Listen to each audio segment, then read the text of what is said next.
वज़ीर-ए-आज़म मियां शहबाज शरीफ का एक बड़ा बयान सामने आया है 27वीं तरमीम के हवाले से कि बतौर वज़ीर-ए-आज़म जो इस्तिस्ना हासिल है वज़ीर-ए-आज़म को, इस तरमीम के जरिए जो इस्तिस्ना हासिल होना था, उन्होंने कहा है कि वो खत्म होना चाहिए और वज़ीर-ए-आज़म को जवाबदेह होना चाहिए। एक अच्छी बात है, इस्लाम में तो वैसे हर कोई जवाबदेह होता है, किसी को इस्तिस्ना हासिल नहीं है, लेकिन वज़ीर-ए-आज़म ने ऐसी बात कही है तो ये यकीनी तौर पर एक काबिल तहसीन है। और आज के व्लॉग में नाज़रीन हम डिस्कशन करेंगे खैबर पख्तूनख्वा के वज़ीर आला सुहेल अफरीदी का जो तर्ज हुकूमत है वो कैसा है और इसके क्या नताइज सामने आएंगे। आपसे रिक्वेस्ट है कि हमारे चैनल को जरूर सब्सक्राइब करें और अगर वीडियो अच्छी लगे तो इसे शेयर करना ना भूलिएगा। नाजरीन, सुहेल अफरीदी जब से वज़ीर आला बने उन्होंने कोशिश की है कि वो अपने आप को बतौर अवामी लीडर लोगों के सामने पेश करें और पहले दिन से ही उन्होंने कहा है जी कि मैं इश्क इमरान के हवाले से उनकी गुफ्तगू हुई है, वर्कर्स के हवाले से गुफ्तगू हुई है। उन्होंने पार्टी में लोगों को जो है वो जो वर्कर्स थे उनको प्रमोट किया, जो कैबिनेट बनी है उसमें भी अपने खास लोगों को, जो लोग पार्टी के देरीना वर्कर थे उनको उन्होंने शामिल किया है। कुछ ऐसे इकदाम किए वज़ीर आला बनने के बाद सुहेल अफरीदी ने जिन पर हम रोशनी डालेंगे और आपके साथ शेयर करेंगे कि इन इकदाम से पार्टी को फायदा होगा या नुकसान होगा। और सबसे बड़ी और पहली चीज ये है कि सुहेल अफरीदी ने अपने आप को बतौर अवामी लीडर साबित करने के लिए कभी वो लेडी रीडिंग अस्पताल का जाते हैं, लोगों के साथ मिलते हैं, लवाइकीन के साथ मिलते हैं और उनके दुख दर्द सुनते हैं और मौके पर जो जरूरी हिदायत हैं वो देते हैं। और उसके बाद BRT जो बस सर्विस है पेशावर की, उसमें उन्होंने आज सफर किया, लोगों के साथ घुल मिल गए और तमाम लोगों के जितने सवालात थे, जवाबात थे, सफरी मुश्किलात के हवाले से उन्होंने लोगों के साथ डिटेल डिस्कशन की। इस हवाले से उन्होंने उनका यही कहना था कि वो लोगों को सस्ती और आसान सफरी सहूलियात देंगे। और इसके बाद वो खैबर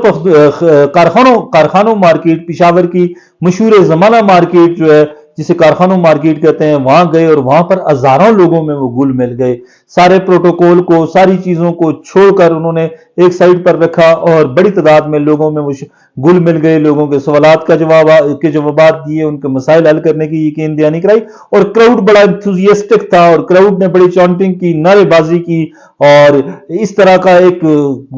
मंजर नजर आ रहा था जैसे खैबर पख्तूनख्वा में PTI जो है वो बड़ी पॉपुलर होती जा रही है और सुहेल अफरीदी जो है वो उस काज को, जो इमरान खान का एक काज है, उसको बहुत आगे लेकर जा रहे हैं। इसके साथ साथ उन्होंने एक और ऑर्डर पास किया है, हुक्म दिया है ताकि एक कमेटी भी बनाई है। वो कमेटी ये है कि खैबर पख्तूनख्वा में 3 MPO, 13 MPO और 16 MPO के तहत डिप्टी कमिश्नर्स के पास ये इख्तियार है कि वो जिसको चाहें वो पाबंद सलासल कर सकते हैं 60 दिन, 90 दिन और या किसी एक खास सर्टन पीरियड के लिए। तो इस पर उन्होंने कहा कि हम रिव्यू करेंगे और देखेंगे, नजरसानी करेंगे और इसमें वो चीजें सारी खत्म कर देंगे जिससे किसी को सियासी इंतकाम का निशाना बनाया जाए, या जो लोग सोशल मीडिया इन्फ्लुएंसर हैं, जो लोग अपनी आवाज उठाते हैं, उन लोगों की आवाज दबाने के लिए अगर ये कानून इस्तेमाल होता है तो हम इसमें नजरसानी करेंगे। उन्होंने वजीर कानून की सरबराही में एक कमेटी बनाई है। ये कमेटी को जो है चंद दिनों में रिपोर्ट पेश करेगी और उस रिपोर्ट के बाद इस जो लॉ है इसमें अमेंडमेंट होगी, तरमीम होगी। और इसके साथ साथ सुहेल अफरीदी ने एक और बड़ा कदम उठाया है, पुलिस को उन्होंने ऑर्डर किया है कि खैबर पख्तूनख्वा में आपने किसी सोशल मीडिया इन्फ्लुएंसर को, चाहे वो PMLN से हो, ANP से हो या किसी भी सियासी जमात से हो, उसको आपने अरेस्ट नहीं करना किसी भी सूरत में। ये 4-5 ऐसी चीजें हैं जो सुहेल अफरीदी के ग्राफ को कम करने के बजाय बुलंदी की जानब लेकर जा रही हैं। गो के सुहेल अफरीदी ने एक बयान दिया है, वज़ीर आला खैबर पख्तूनख्वा ने फोर्सेस के हवाले से, सिक्योरिटी फोर्सेस के हवाले से, मसाजिद के हवाले से, वो बयान जो है वो काबिल मुज़म्मत रहा है और माशरे के तमाम मकातिब फिक्र ने इस चीज पर बड़ा सख्त रिएक्शन जाहिर किया है। लेकिन उसका जो रिएक्शन था या उसका जो एक अवाम की तरफ से जो रिएक्शन आना था उसको काउंटर करने के लिए सुहेल अफरीदी ने अपने आप को अवाम में बिल्कुल जो है वो घुल मिल गए और इस तरह का पोस्ट बनाया जा रहा है, पेश किया जा रहा है जैसे खैबर पख्तूनख्वा में तहरीक इंसाफ की हुकूमत पहली बार आई है। इससे पहले जो 12 साल हुआ उस सारी को उन्होंने बुला दिया है। अली अमीन गंडापुर का जो 1.5 साल था, 19 महीने थे, उसको बुला दिया गया है। और एक एंथुजियाज्म है, एक क्राउड बड़ा एंथुजियास्टिक है, बड़े जज्बाती लोग हो रहे हैं और बड़ी उम्मीदें वाबस्ता कर रखी हैं उन्होंने।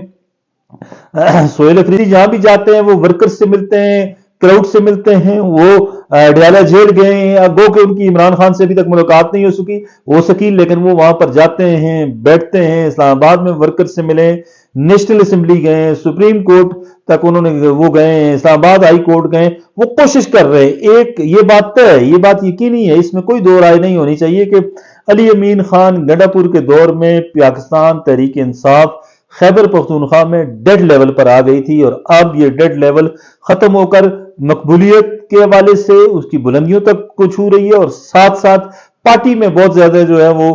لوگ متحرک ہو چکے ہیں، ورکر متحرک ہو چکے ہیں، اور جس طرح کا ایک سسٹم یا جس طرح کا ایک ری ایکشن، جس طرح کا کردار عمران خان چاہتے تھے، وہ کردار آج سہیل افریدی خیبر پختونخوا میں ادا کر رہے ہیں، اور یہ ایک بڑی پازیٹیو موو جو عمران خان کی ایک ڈینجرس موو تھی، خطرناک موو تھی، اس کو وہ پازیٹیو اینگل دے کر دے رہے ہیں، اور پارٹی میں ایک نئی جان ڈال رہے ہیں۔ دوسری جانب گو کہ اس ساری چیز کو سہیل افریدی کے اینٹی سٹیٹ یا جو آپ کہہ سکتے ہیں سیکیورٹی فورسز جو بیانات ہیں ان کو کاؤنٹر کرنے کے لیے بھی اسلام آباد میں پلاننگ ہو رہی ہے، اور آنے والے دنوں میں شنید یہی ہے کہ کچھ آفٹر شاکس جو ہیں وہ ملیں گے خیبر پختونخوا کی گورنمنٹ کو، لیکن فی الوقت سہیل افریدی جس طرح کھیل رہے ہیں فرنٹ فٹ پر، ان کے اس کھیل نے عمران خان کو اور تحریک انصاف کو کافی فائدہ پہنچایا ہے۔ خوش رہیں، آباد رہیں۔ ناظرین ہمارے چینل کو ضرور سبسکرائب کریں۔ اللہ حافظ۔